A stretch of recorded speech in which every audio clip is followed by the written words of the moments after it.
Bismillahirrahmanirrahim. Assalamualaikum warahmatullahi wabarakatuh.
Innal hamdalillah nahmaduhu wa nasta'inuhu wa nastaghfiruh wa na'udzu billahi min syururi anfusina wa min sayyiati a'malina. Man yahdillahu fala mudhillalah wa man yudlil fala hadiyalah. Asyhadu an la ilaha illallah wahdahu la syarikalah wa asyhadu anna Muhammadan abduhu wa rasuluh. Amma ba'd. Faya ayyuhal muslimun, usikum bitaqwallah, faqad fazal muttaqun. Kama qala Allah Ta'ala fi kitabil karim, a'udzu billahi minasy syaithanir rajim. Bismillahirrahmanirrahim. Ya ayyuhalladzina amanu taqullaha haqqa tuqatih wa la tamutunna illa wa antum muslimun. Wahai orang-orang yang beriman, bertakwalah kamu semuanya kepada Allah dengan takwa yang sebenar-benarnya, dan janganlah kamu mati melainkan dalam keadaan muslim. Ma'asyiral muslimin rahimani wa rahimakumullah. Jika kita membaca ayat-ayat Al-Quran dari Al-Fatihah, Al-Baqarah, maka ayat pertama tentang perintah yang akan kita dapatkan adalah perintah Allah Ta'ala dalam surat Al-Baqarah ayat yang ke-21. Allah Ta'ala berfirman, a'udzu billahi minasy syaithanir rajim. Bismillahirrahmanirrahim. Ya ayuhan nasu u'budu rabbakumul ladzi khalaqakum walladzina min qablikum la'allakum tattaqun. Jadi perintah pertama yang Allah berikan kepada kita semua selaku umat manusia adalah untuk beribadah kepadanya. Hal ini selaras dengan tujuan diciptakan manusia ke dalam muka bumi ini. Wa ma khalaqtul jinna wal insa illa liya'budun. Dan tidaklah diciptakan jin dan manusia adalah untuk beribadah kepada Allah Ta'ala. Jadi adanya kita di dunia ini adalah semata-mata untuk beribadah kepada Allah Ta'ala, bukan untuk yang lainnya. Lalu ibadah yang bagaimanakah yang Allah kehendaki? Apakah kita cukup sholat? Yang penting kita sholat. Apakah kita bersedekah? Yang penting kita mengeluarkan sebagian harta yang kita miliki. Apakah kita berkorban? Yang penting setiap tahun dimintai panitia masjid kita keluarkan untuk berkorban. Apakah kita berhaji? Yang katanya cukup sekali seumur hidup, kita berhaji dengan semau kita. Mari kita tengok sebuah hadis dari Rasulullah Sallallahu Alaihi Wasallam tentang siapakah korek api neraka itu. 3 orang yang akan menjadi korek api neraka di yaumil kiamah nanti adalah orang-orang yang semasa hidupnya terkenal sebagai ahli ibadah, terkenal sebagai qori, terkenal sebagai seorang yang dermawan. Bahkan ada seorang yang mati di dalam medan jihad dalam rangka menegakkan kalimat Allah, tetapi mereka semua adalah korek api neraka. Orang yang pertama yang akan didatangkan oleh Allah Ta'ala di yaumil qiyamah adalah orang yang mati di dalam medan perang. Maka orang-orang menyebutnya sebagai orang yang syahid, yang berhak mendapatkan surganya Allah Ta'ala di yaumil qiyamah nanti. Maka dia didatangkan oleh Allah Ta'ala dan ditanyakan tentang nikmat-nikmat yang Allah berikan kepadanya, dan dia mengakui semua nikmat yang Allah berikan kepadanya. Kemudian ditanyakan, untuk apa nikmat yang aku berikan kepadamu?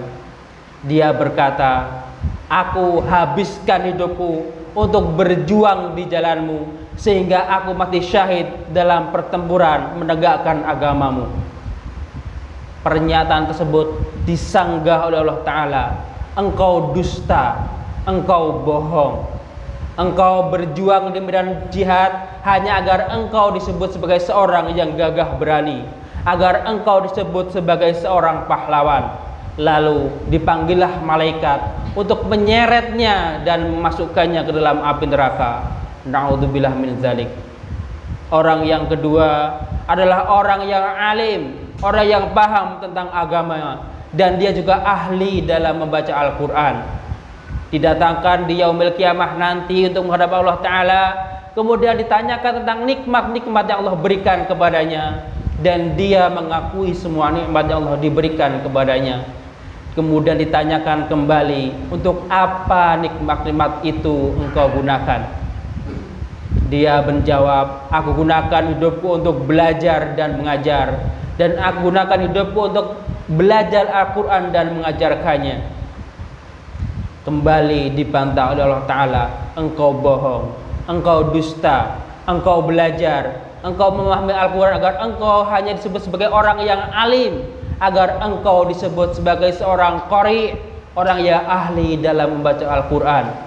Lalu dipanggillah malaikat untuk menyeret si fulan tersebut, kemudian dilemparkan ke dalam api neraka. Na'udzubillah min dzalik. Orang yang ketiga adalah orang yang Allah beri nikmat berupa harta yang melimpah, sehingga dengan harta tersebut dia bisa beramal terhadap perbuatan-perbuatan yang Allah sukai. Kemudian ditatangkan di yaumil qiyamah dan ditanyakan tentang nikmat-nikmat tersebut, dia pun mengakuinya, dan ditanyakan untuk apa harta yang Allah berikan kepadanya, yaitu digunakan untuk berinfak, untuk berderma di jalan yang engkau sukai. Kembali pernyataan tersebut dibantah oleh Allah Ta'ala, engkau dusta, engkau bohong, engkau melakukan itu semua agar engkau disebut sebagai dermawan, dan itu telah engkau dapatkan dalam hidupmu. Maka dipanggillah malaikat untuk menyeret si ketiga tersebut, kemudian dilemparkan dalam api neraka. Na'udzubillah min dzalik. Itulah tiga orang yang akan menjadi korek api neraka, yang mereka semua dalam hidupnya sepertinya beramal yang soleh, beramal yang baik, tetapi ternyata amal mereka tidak ada nilainya di sisi Allah Ta'ala. Kenapa demikian? Karena mereka beramal tidak ada keikhlasan dalam dada-dada mereka. Mereka beramal hanya agar ingin dipuji oleh manusia, ingin disanjung di hadapan manusia. Itulah sebab dari tidak diterimanya amal ibadah adalah tidak ikhlas beramal karena Allah Ta'ala. Rasulullah SAW telah meringatkan kepada kita semua, innamal a'malu binniyat, sesungguhnya setiap amal itu tergantung kepada niatnya, wa innama likulli imri'in man nawa, dan balasannya akan tergantung kepada apa yang dia niatkan. Wa ma umiru illa liya'budullaha mukhlishina lahuddin, dan tidaklah aku perintahkan kalian semua untuk beribadah kepadaku kecuali dengan memurnikan ibadah hanya kepadaku. Itulah perintah Allah Ta'ala kepada kita semua, untuk beribadah hanya semata-mata mengharapkan ridho dari Allah Ta'ala, bukan untuk yang lainnya. Penyebab yang kedua amal itu tidak diterima adalah jika amal itu menyelisihi para nabi, menyelisihi Nabi Muhammad sallallahu alaihi wasallam. Man amila amalan laisa alaihi amruna fahuwa raddun. Barang siapa yang beramal, barang siapa yang berbuat tanpa ada perintah, tanpa ada contoh dariku, maka tertolaklah amal tersebut. Mari sama-sama kita tengok apa yang kita kerjakan dalam keseharian kita. Apakah sholat kita sudah sesuai dengan sunnah Rasulullah atau belum? Kalau belum, mari sama-sama kita belajar. Kita perbaiki sholat kita, agar sholat kita tidak menjadi sholat yang sia-sia. Allah ancam orang-orang yang sholat, fawailul lil musallin, sungguh celaka orang-orang yang sholat. Kenapa? Karena dia riya beribadah kepada Allah Ta'ala. Lalu apakah puasa kita yang kita kerjakan setiap tahun sudah sesuai dengan tuntunannya ataukah belum? Mari kita belajar dan belajar. Jangan sampai hidup ini hanya dihabiskan untuk kerja dan kerja. Sepertinya kita ingin hidup abadi dalam dunia ini. Sehingga dari bangun pagi sampai kita merem kembali, seolah-olah kita hanya kerja dan kerja. Padahal apa yang kita dapatkan dari pekerjaan itu hampir semuanya akan kita tinggalkan. Tidak ada yang kita bawa ke liang lahat. Apa yang melekat di tubuh kita pun akan dilepas oleh ahli waris kita. Apalagi rumah dan kendaraan kita hanya akan mengantarkan paling jauh, hanya sampai ke pintu kuburan. Mari sama-sama kita perbaiki ibadah-ibadah kita. Apakah ikhlas karena Allah Ta'ala dan mengikuti sunnah Rasulullah ataukah belum? Jika belum, mari kita ikhlaskan niat-niat kita beribadah kepada Allah Ta'ala. Dan mari sama-sama kita belajar mengkaji ibadah-ibadah kita. Apakah ada tuntunannya dari Rasulullah ataukah tidak? Kalau ada, mari kita lanjutkan. Kalau tidak ada, mari kita tinggalkan. Jangan sampai kita berpikir, berperilaku seperti orang-orang kafir tatkala diajak beribadah kepada Allah Ta'ala. Mereka mengatakan, bukankah nenek moyang kami dulu beramal seperti ini? Jadi tidak harus amalan nenek moyang itu dilestarikan, tetapi yang harus dilestarikan adalah amalan-amalan yang berkesesuaian dengan sunnah Rasulullah Sallallahu Alaihi Wasallam. Jika tidak ada sunnahnya, mari sama-sama kita tinggalkan, daripada kita hanya capek beramal tetapi tidak bernilai ibadah di sisi Allah Ta'ala. Aqulu qouli hadza wa astaghfirullah li wa lakum.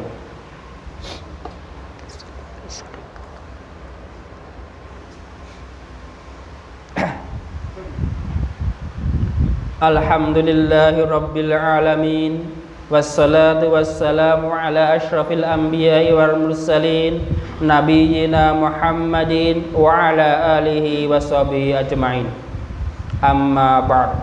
Fa ya ayuhan nas ittaqullaha ta'ala wa dharul fawahisha ma dhahara minha wa ma batan, wa hafidhu 'ala ta'ati wa huduril jum'ah wal jamaah.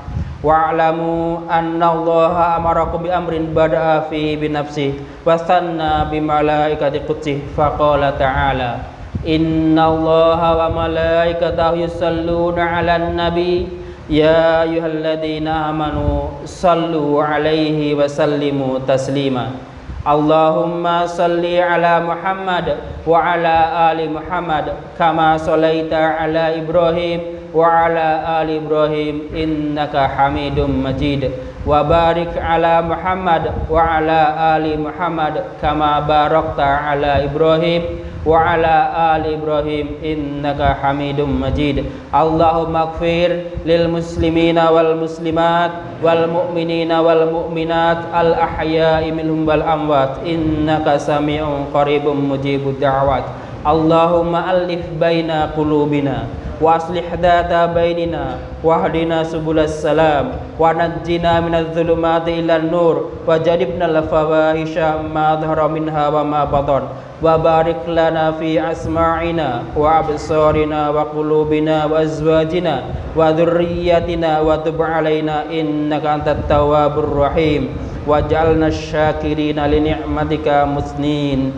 Allahumma aqsim lana min khasyatika ma yahulu bihi bainana wa baina ma'asik, wa min ta'atika ma tuballighuna bihi jannatak, wa minal yaqini ma tuhawwinu bihi alaina musibatid dunya, wa mati'na bi asma'ina wa absarina wa quwwatina ma ahyaitana waj'alhu waritha minna waj'al ta'rana ala man zalamana wansurna ala man adana wala taj'alid dunya akbara hammina wala mablagha ilmina wala tusallid alaina man la yarhamuna. Rabbana la tuzigh qulubana ba'da idh hadaitana wa hab lana min ladunka rahmah innaka antal wahhab. Rabbana hab lana min azwajina wa dhurriyyatina qurrata a'yun waj'alna lil muttaqina imama. Rabbana atina fid dunya hasanah wa fil akhirati hasanatan wa qina adzabannar. Wa sallallahu ala nabiyyina Muhammad wa ala alihi wa sahbihi wa man tabi'ahum bi ihsan ila yaumiddin.